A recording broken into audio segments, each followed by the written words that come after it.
하나님 말씀 마태복음 8장입니다.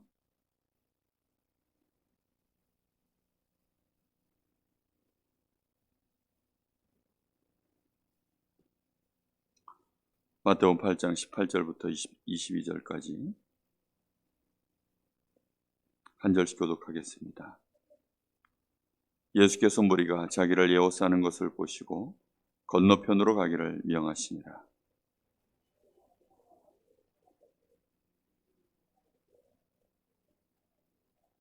예수께서 이르시되 여우도 굴이 있고 공중에서도 거처가 있으되 인자는 머리 둘 곳이 없다 하시더라.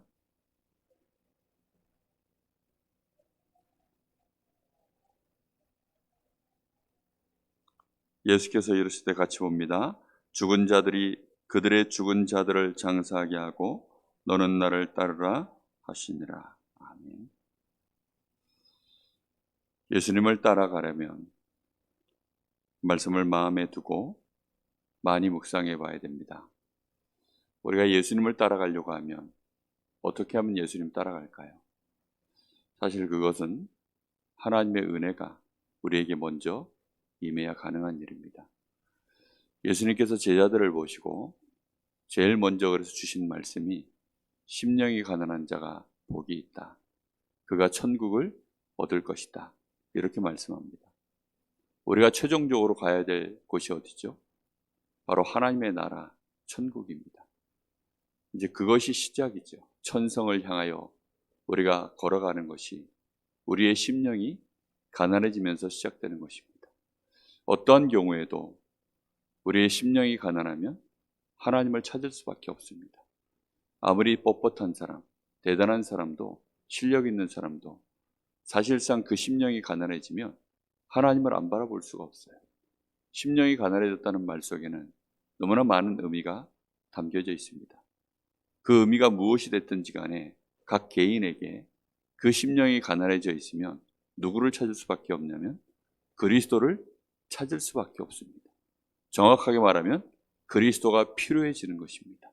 그러면 그때 그 심령 속에 누가 찾아오십니까? 우리 주님이 찾아가시는 것입니다. 그래서 하나님의 나라에 우리가 백성이 되어지고 이제 우리의 삶이 남은 자, 순례자, 정복자의 여정으로 들어가게 되는 것입니다. 그래서 우리는 우리의 심령이 가난해지는 것, 이 은혜가 얼마나 큰 것인지를 꼭 아셔야 됩니다. 그 가난한 심령의 바탕 위에 나머지 모든 것들이 쌓아져 올라가야 되는 것입니다. 그렇지 않으면 우리가 우리의 삶을 주님이 어디로 가시든지 저는 따르겠습니다. 이런 고백 아무리 해봐야 소용없습니다.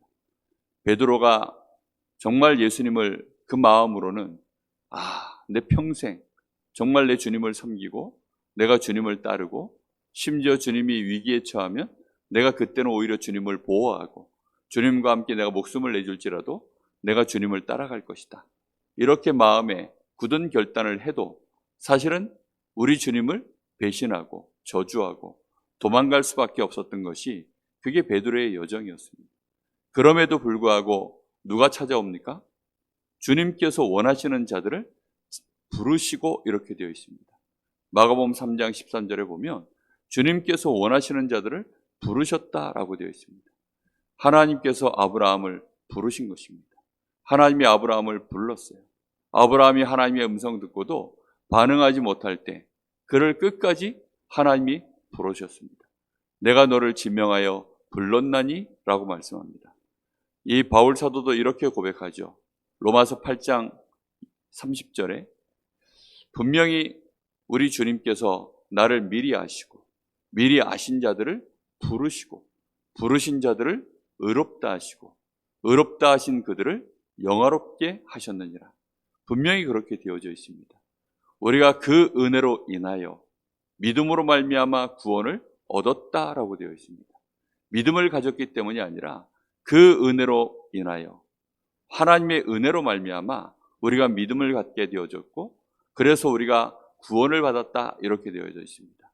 진짜 구원받은 자, 진짜로 구원받은 사람, 진짜로 하나님의 자녀가 된 사람, 그 심령에 하나님의 은혜로 말미암아 믿음이 들어가고 우리 주님과 함께하는 그 은혜 속에 있는 자, 평생을 하나님을 바라보고 하나님 나라의 일, 이 미션을 감당하면서 주님과 함께 동행하게 될 줄로 믿습니다. 우리가 연약하다, 우리의 수준이 어떻다, 그게 중요한 것이 아닙니다. 우리 주님이 나를 원하시면 우리는 끝까지 주님과 함께하게 될 줄로 믿습니다. 주님을 따라가는 삶이라는 것은 그래서 종교적인 그런 것이 아닙니다. 내가 열심히 노력하고 수고하고 거기에 대한 보상을 받아서 그렇게 하는 것 아닙니다. 정말 하나님이 나를 원하시는 것입니다. 하나님 입장에서 봤을 때는 우리가 가지고 있는 지식, 우리의 실력, 우리의 배경, 그게 중요할까요? 하나님이 보실 때에는 그런 것이 우리에게는 중요하지 않습니다. 하나님 보실 때에는 전부 우리는 어떤 사람이냐? 죄인일 뿐입니다. 전부 구원이 필요한 사람들이지 그렇게 대단한 존재가 아닙니다. 하나님은 우리의 배경이 필요할까요? 우리가 가지고 있는 학벌, 이게 필요할까요? 하나님 입장에서는 그게 필요한 게 아니라니까요. 필요하시면 하나님은 다 주실 수 있습니다. 성령의 충만함을 받으면 다 되게 되어 있어요. 중요한 건 뭐냐? 정말로 하나님이 우리에게 은혜를 베푸시고 하나님이 우리를 원하시고 그래서 하나님께서 우리와 함께 하시는 그 축복이 나에게 시작되어지는 것입니다. 그 축복의 시작점이 어디냐? 우리의 심령에 가난함이 임하는 것입니다. 하나님이 나는 정말 필요합니다. 하나님, 나는 하나님 없으면 안 됩니다. 우리가 마음에 그것이 반드시 있어야 됩니다. 우리가 이 길을 걸어가는데 예수님께서 우리가 걸어가야 될 여정을 마태복음 5장 이 8가지 복을 말씀하실 때 우리에게 분명하게 말씀하셨습니다. 여기 말씀에 보면 그 길 뒤에 10절에 보면 의를 위하여 박해를 받는 자는 복이 있나니 이렇게 말씀하고 있습니다. 나로 말미암아 너희를 욕하고 박해하고 거짓으로 너희를 거슬러 모든 악한 말을 할 때에는 너희에게 복이 있나니 이렇게 말씀하고 있습니다. 우리가 최종적으로 우리 인생에 정말 우리가 은혜를 받고 우리가 영적으로 힘을 얻고 하나님의 축복과 우리에게 주신 이 복음으로 내가 각인 뿔이 체질화되어질수록 우리가 걸어가야 될 이 마지막 길에 우리가 진짜 걸어가야 될 모습이 뭡니까? 여기에 분명히 뭐라고 말씀하시냐면 의를 위하여 박해를 받는 자는 복이 있나니 나로 말미암아 너희를 욕하고 박해하고 거짓으로 너희를 거슬러 모든 악한 말을 할 때에는 우리가 이 자리까지 갈 수 있다면 정말로 큰 은혜 속에 있는 자인 줄로 믿습니다. 모든 사람이 다 여기까지 갈 수 있을까요? 정말 모든 사람이 가능할까요? 저는 그렇다라고 생각하고 싶지가 않습니다.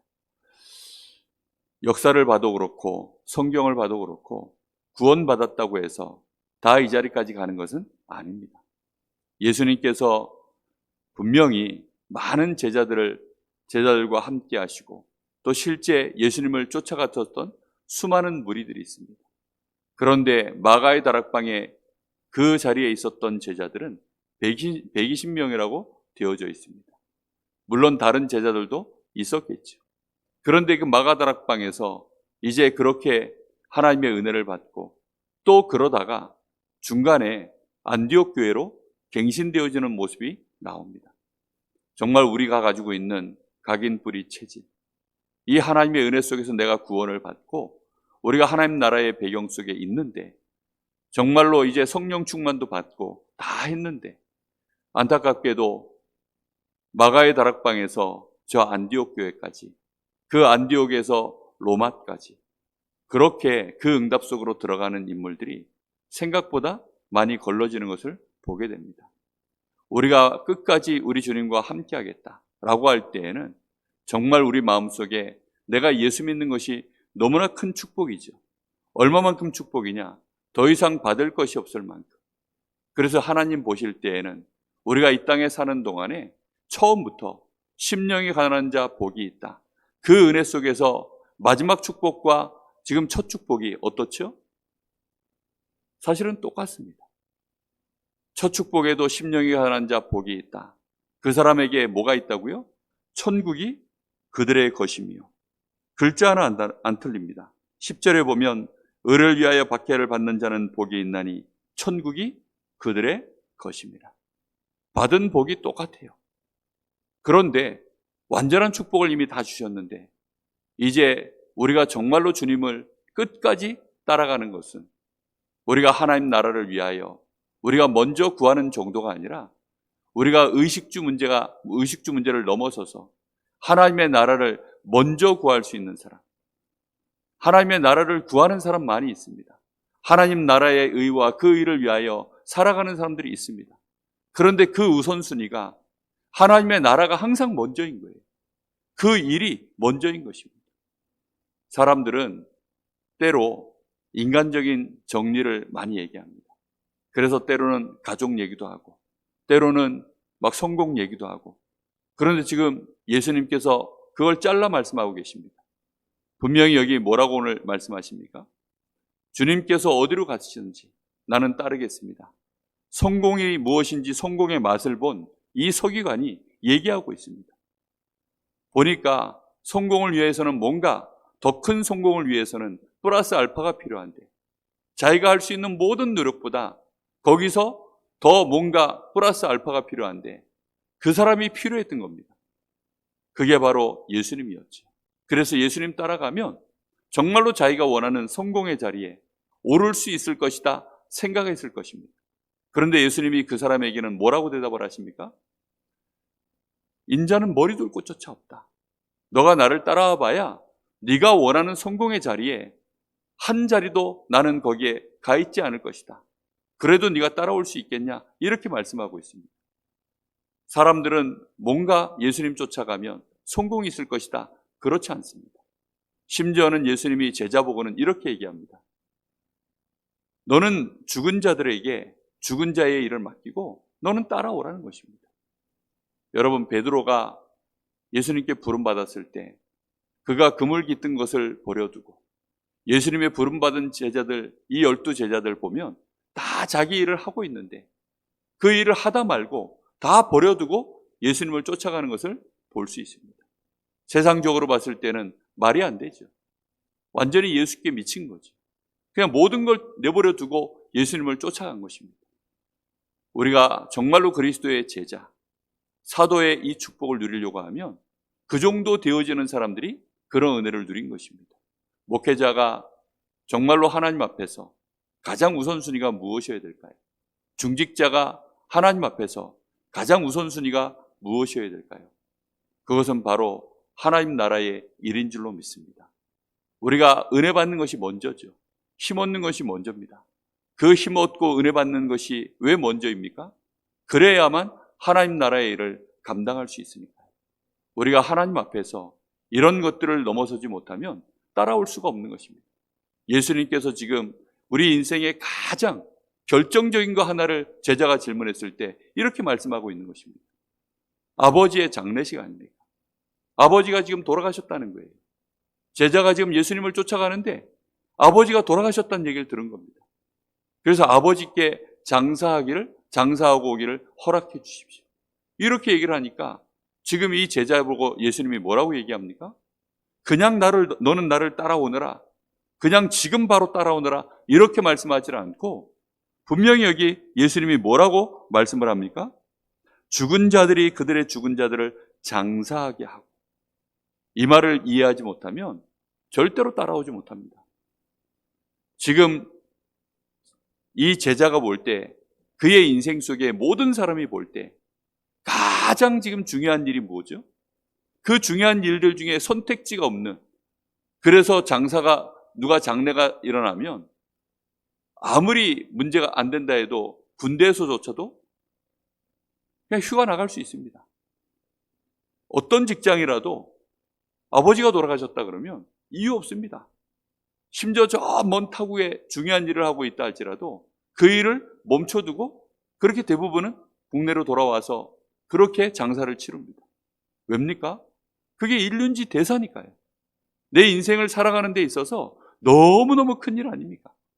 예를 들어 제가 우리 집안의 이 장례식이 일어났는데 내가 그걸 돌보지 않고 그렇게 내가 선교지에서 하나님 나라의 일을 감당하고 있다. 너무나 지금 중요한 일들을 내가 하나님의 시간표를 보고 가고 있다. 그런데 그것 때문에 내가 돌아와야 될 상황이 있다. 그럼 여러분 어떻게 될까요? 사람들이 볼 때에는 당연히 장례식을 치러야죠. 당연히 일륜지 대사, 사람들이 누가 봐도 최고의 우선순위 아닙니까? 그런데 그것을 예수님께서는 뭐라고 얘기하시냐면 죽은 자들이 그들의 죽은 자들을 장사하게 하고 그렇게 말씀하고 있습니다. 그러면 이 돌아가신 사람이 불신자란 말입니까? 이 제자의 아버지가 불신자입니까? 100% 불신자일까요? 그렇게 되어 있지는 않습니다. 분명히 여기에는 육신의 일을 의미하는 것입니다. 육신의 일. 육신의 일에 대해서는 육신의 일로 그것을 할 수 있는 사람은 얼마든지 있지 않냐. 영적인 일, 영적으로 산 자만이 할 수 있는 일이 있으니 너는 나를 따라오라는 것입니다. 육신적인 일, 그거는 신자든 불신자든 누구나 다 할 수 있는 일입니다. 그런데 그건 죽은 자도 할 수 있는 일이라 이런 말입니다. 그러니까 꼭 예수 믿고 성령 충만 받지 않아도 할 수 있는 그 일은 그 사람이 하면 된다는 겁니다. 그런 일을 할 수 있는 사람은 세상에 널렸다는 것입니다. 그러니 그 일은 그런 사람한테 맡기고 너는 나를 따라오라 이 말입니다. 우리가 봉사하는 일, 선행을 하는 일, 정말 가장 중요한 이 장사 지내는 일, 이런 일조차 그것은 누가 할 수 있습니까? 어떤 면에서는 전문 업체들이 더 잘합니다. 그렇죠? 장례 치르는 일 얼마든지 우리가 의미를 엄청나게 크게 담고 있으니까 그게 대단해 보이는 거죠. 유교적인 이 전통 안에서 이 대한민국의 우상 숭배하는 그 사상 안에서 장례식을 얘기하니까 또 육신 중심으로 인생을 살아가는 사람들이 봤을 때는 그게 굉장히 의미를 두니까 대단해 보이는 거죠. 그런데 하나님 나라의 이 세계관 안에서는요, 그건 대단한 것이 아니에요.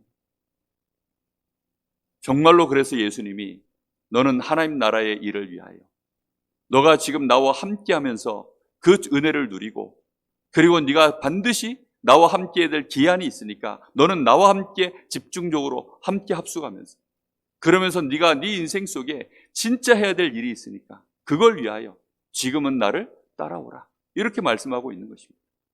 분명히 아셔야 됩니다.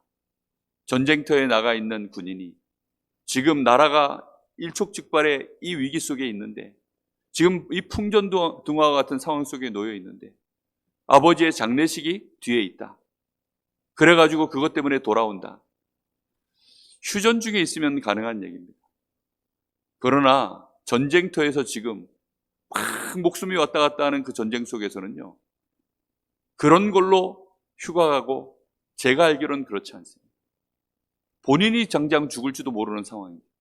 그리고 지금 어제도 바로 내 옆에 있었던 사람이 내 동료가 죽어서 지금 그렇게 나가고 있는 판국인데 그런 상황 속에서 아버지 돌아가셨다고 그렇게 휴가 오고 아닙니다. 정상적인 군인이라면 그렇게 못하지. 지금 당장 내 옆에 장례치러 죽은 사람들이 얼마나 많은데 정말로 나라를 위하여 중요한 일을 감당해야 되는 사람이라면 그렇게 못합니다.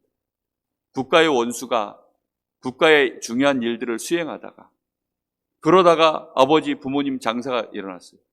그럼 그거 수행하다 말고 중간에 내버려 두고 돌아옵니까? 제가 알기로는 안 돌아옵니다. 그 일을 다 마치고 장례식을 뒤로 미뤄놓는 한이 있더라도 그런 다음에 돌아오지. 그렇습니다. 정말 우리가요, 하나님이 나를 부르신 것, 내가 가진 복음, 그리고 내가 이 축복을 가지고 누리고 전해야 되는 이 축복과 이 사명은 정말로 작은 일이 아닙니다. 저 죽은 자들이 감당할 수 있는 일이 아닙니다. 우리만이 정말 복음 가진 자, 참 복음을 가진 자만이 할 수 있는 일입니다. 그래서 예수님께서 그거는 죽은 자들이 죽은 자를 장사하게 하고 너는 나를 따라오너라 이렇게 말씀하신 것입니다. 서기관이 이 얘기를 들었으면 아마 경악을 했을 것입니다. 야, 저 예수 지독한 인간이구나. 머리 둘 것도 없다 하지. 그런데 제자가 장사 지낸다 하니까 그거는 내버려 두고 자기를 따라오라 하지. 이게 보통 얘기입니까? 우리가 이 말씀을 듣는 것은 쉬운 얘기가 절대 아닙니다. 그래서 여러분의 마음속에 한 주간 동안 많이 묵상해 보셔야 됩니다. 내가 예수님을 따라간다. 이거는 독해지라는 말이 아닙니다. 내가 이 땅에 사는 동안에 내가 하나님의 자녀가 된 것, 내가 예수를 믿게 된 것, 정말로 그 예수가 그리스도라고 하는 이 복음, 그리고 하나님 나라의 이 일, 이런 일들 하나하나가 정말 어떤 의미이고 내 인생에 참 우선순위로 잡혀져 있는 참된 미션이 맞냐는 것입니다. 그래서 천명, 소명, 사명, 그 은혜 속에 있어야 할 수 있는 일입니다.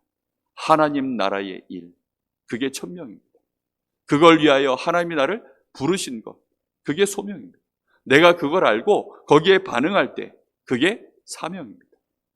우리가 그 속에 있어야 일심, 전심, 지속으로, 그것 때문에 우리의 생애가 24, 25 영원으로, 그런 은혜 속으로 계속 우리의 전도자의 여정이 이어지게 될 줄로 믿습니다. 한 주간 동안 정말 하나님 앞에서 많이 기도하시고, 내가 최종적으로 예수 제대로 믿으면 의를 위하여 박해를 받고 우리 주님 이름을 위하여 내가 욕을 먹고 핍박을 받는 그런 자리에 내가 갈 것인가? 나는 어디까지 예수 믿고 내 인생을 걸어갈 것인가? 그런 자가 세상의 소금이요 빛이라 그랬습니다. 원수까지도 사랑하는, 정말로 그런 자리에 우리의 인생이 서는 것입니다.